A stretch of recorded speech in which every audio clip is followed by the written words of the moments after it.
I'm a subpar dog owner. Like, I'm a good dog owner, but there's definitely better dog owners than me because like I used to be really active. Like when I first got Violet and Stanley, I lived by myself. So like pretty much my whole life was like walking and training Violet and Stanley. That was like what I did. What do you do for fun? I train my dogs. And I take them for walks and stuff. And now it's not as bad though because they're old. Like Stanley's like 8 and Violet's like 13. So it's not like they're young puppies that are trying to get out things. Like they're little old guys, but like now I don't take them for walks as often as I used to. They go for walks like maybe a couple times a month, but not like they don't really need it now. They're like old. Yeah, old dogs, they just really want to lay around. Violet's got arthritis too. If you like take her for walks, like I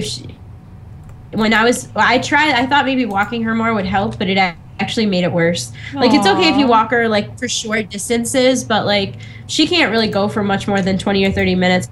Or else she limps the next day. Well, she's 80 pounds and she's freaking 13, and she's in complete denial about the fact that she's like an old lady dog. Yeah.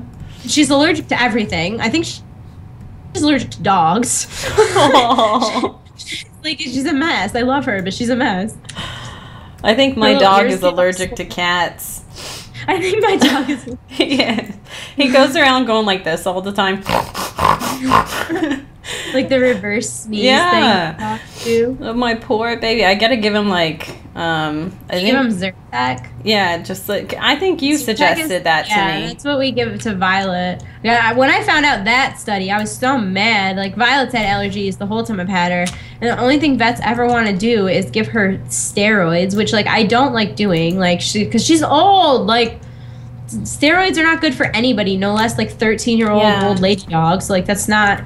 And, like, they never want to give her anything to just, like, an antihistamine or something. They always want to go straight for, like, shots of steroids. And, like, I don't know. I just don't think it's good for her. And it's really unnatural. And I just don't like it. So, like, I read online once that, like, Zyrtec was one of the most effective medications you can give a dog to treat skin allergies. Like if your dog specifically has like fur loss, itchy red skin, if their paws get itchy, if their ears swell up, not like allergies that make them sneeze, but like topical like skin allergies, it's supposed to be really good. And so I asked, I have like a friend who works at a vet, and I asked her like if she had ever heard of that, and she said she had. So I was like, all right, I'm gonna try this, and it's like a miracle. Like it's literally, I know that sounds like so dramatic, but Violet's allergies flare up so bad like early summer that like I was taking her to the vet 2 or 3 times. Aww.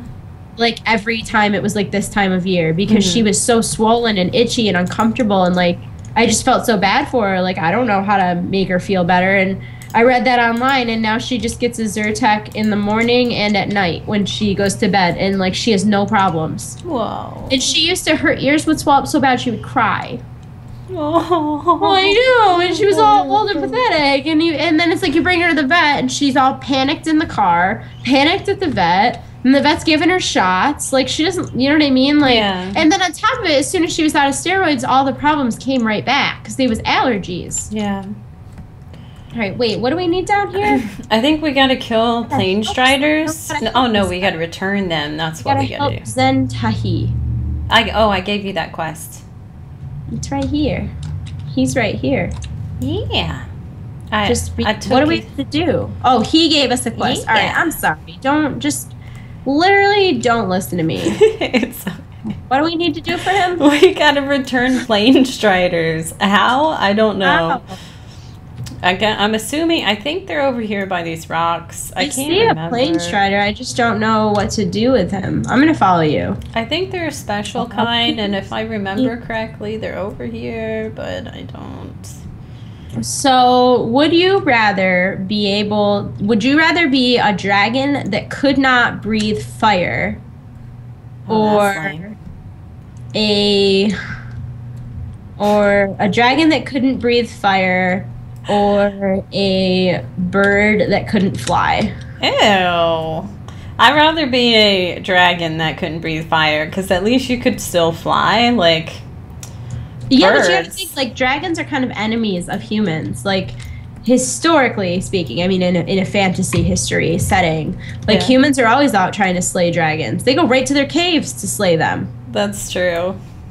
I don't really think I would want to be someone's enemy like that. There's a plane charter that's running away like a psycho. What's he all about? Because that guy is doing the same quest, and he somehow... I think there's special ones that just pop up, and you have to do crap. What is the name of that quest? It's Unbidden Visitors. You see the big tall birds that stand on the riverbank. They're in fly back, but they're too scared. Maybe you can attack them. Oh, we have to hit them like one time. Oh.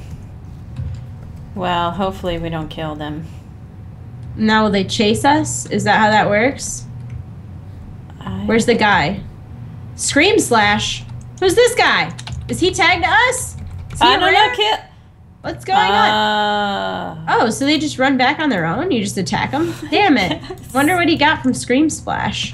That would have been... Oh, he must be for the next quest that he gives us. That's what it is. Ah, that was my ore, bitch. Alright, we gotta find a plane charge. So all you have to do is attack them, and then they attack you and then run away. Okay. I'm gonna get the plane strider. You got credit for that one, right? Yeah.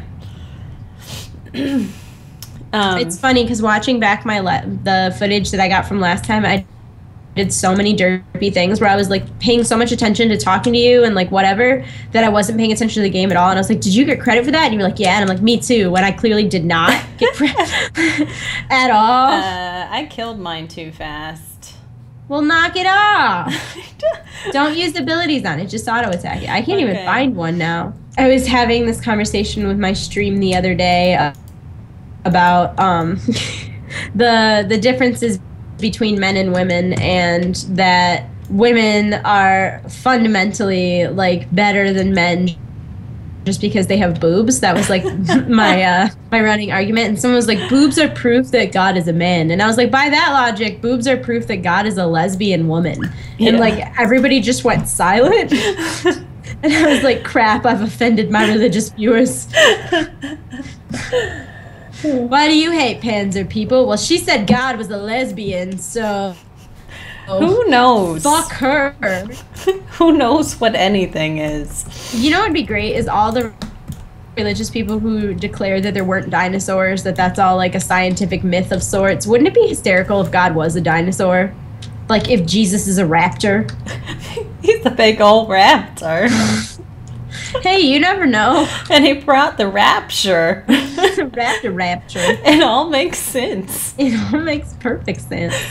Really, though, nobody knows. Dinosaurs, though, there's like proven, they've been proven. How can you There's say been that? a lot of like interesting things that have been proven. It's really hard. The word proof is kind of tough for me because like, it's like you're still trusting that someone else is telling you the truth in that proof. Yeah. But there's like a bunch of kind of conspiracy theorists that are actually, it's weird because what they're arguing is that like giants existed, like actual giants, like giants? Yeah, like David how and tall? Goliath, like big ass, like 15-foot people, like huge, like giants, right? Like yeah. There was apparently, and I don't know how true this is. I mean, it very well could be total bullshit. What do I know?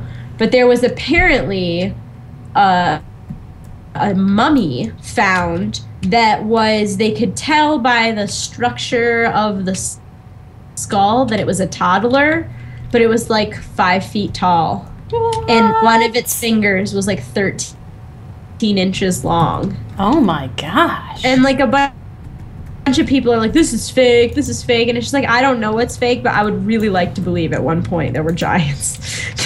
Well, I mean, it all depends on people's I went the wrong way. Diets and stuff too. Wait. Oh yeah, Well, you definitely went the wrong way. Like huge giant. I mean, they would have been beyond like, oh, that's just a big dude. I mean, you'd be talking about people like, you know, you had like Andre the Giant who had giantism, and he was what, like 9 feet tall or something like that. Like you'd have to think at one point that would have been maybe in just one area, like some sort of remote area, there were a bunch of people who all had that gene that made them ginormous. And like for whatever reason, whether it be because the pituitary gland or whatever it may have been that made them so gigantic was also a survival disadvantage. I think genetics are a really interesting thing. Like, I think it's weird when people don't believe in evolution, because I think that you could believe in a higher power and also evolution. I don't think they're mutually exclusive. Yeah. Like, I think that the only thing you would not be able to believe in if you believed in evolution is like the actual story of Adam and Eve. But I think like the Bible itself is like a giant metaphor, and a lot of it is like stories that were told at a time when they didn't understand things like evolution, and that was like the best they could come up with. You know what I mean? Like, yeah. But like I don't think it's ignorant to think that like a higher power put all of the wheels in motion. Like the very first, whatever it may have been, the very first single cell organism that started everything, whatever many billions of years ago, I don't think it's ignorant to think that that was a higher power who put that there. Yeah. But then it's like my dad doesn't believe in evolution at all. But like well, you have to think they grew up in a different time. Like when he went to school, like evolution wasn't taught. Like it was too like controversial, I guess, because it was still such a society that was like based on religion that they didn't teach evolution when my dad was in school. Yeah. So it's just that if he like doesn't have the understanding, like if you were to ask him what he knew about evolution, he would say that like people evolved from monkeys, or that's what he thinks that people who believe in evolution believe. Evolved from monkeys? Yeah, but like, I mean, you learn nowadays, you learn in 9th grade, like that it's not that we evolved from monkeys, it's that monkeys and humans, however many millions or billions of years ago, had a common ancestor. Yeah. I think do you watch Cosmos with Neil deGrasse Tyson? That show's fantastic, and you should watch it. It'll blow your mind. It's a science show about sciencey type stuff. He did a whole show on evolution. It was really interesting. He talked about the evolution of eyes. Are we waiting here for this lady to respond? I was, but this hoe was out here just following this guy, so seriously, yeah, I think lady, we have to wait for her to respawn again. Oh God, I'm gonna go get this ore. Anyways, Cosmos is awesome. They did a whole episode about evolution, and they talked about how if you go far enough back, you can see that everything evolved from the same thing. And it kind of blew my mind a lot, you know, because it's like you're thinking about things in that big of a grand of a scale, crazy. Yeah. And it made me wonder, like I was talking to my fiance, and I was like, oh, so do you think there is intelligent life out somewhere? You know what I mean? In some universe that's so unconceivably far away. And he was like, oh yeah, definitely, I definitely think that. And I was like, but what if humans were like the first race in the history of history that was like intelligent enough to form a society and to like have languages and all this? Like, what if we are in like 100 billion years, what if we were the first species that started all of the intelligent species? That'd be crazy. Like, what if there isn't intelligent life out there, but there will be, and we're the first piece of that puzzle? That would be cool. It'd be crazy, right? I would like not to believe that, though. I'd really like to believe that that much fate is not rested on the humans' hands.